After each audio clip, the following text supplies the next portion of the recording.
সত্যযুগ, সত্যযুগের বয়স 17,28,000 বছর। ত্রেতাযুগ, ত্রেতাযুগের বয়স 12,96,000 বছর। দাপর যুগ, দাপর যুগের বয়স 8,64,000 বছর। বর্তমান যুগ কলিযুগ, কলিযুগের বয়স 4,32,000 বছর। মহাযুগ, সত্য, ত্রেতা, দাপর ও কলিযুগ মিলে গঠিত হয় একটি মহাযুগ। এক মহাযুগের আয়ুষ্কাল 43,20,000 বছর।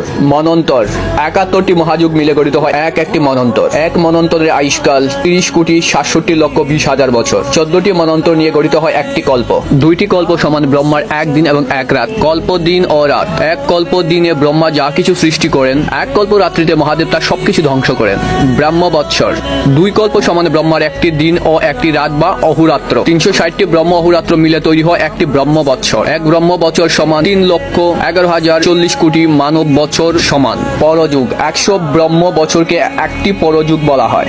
একজন ব্রহ্মার জীবনকাল 100 ব্রহ্ম বছর বা এক পরযুগ। একটি পরযুগ শেষে একজন ব্রহ্মা বিদায় নেন এবং নতুন একজন ব্রহ্মা নতুন সৃজনের দায়িত্ব নেন। আপনি যদি সনাতন ধর্মাবলম্বী হয়ে থাকেন তাহলে ভিডিওটি শেয়ার করে সনাতন ধর্ম প্রচারে অংশীদারী হন। জয় শ্রীরাম।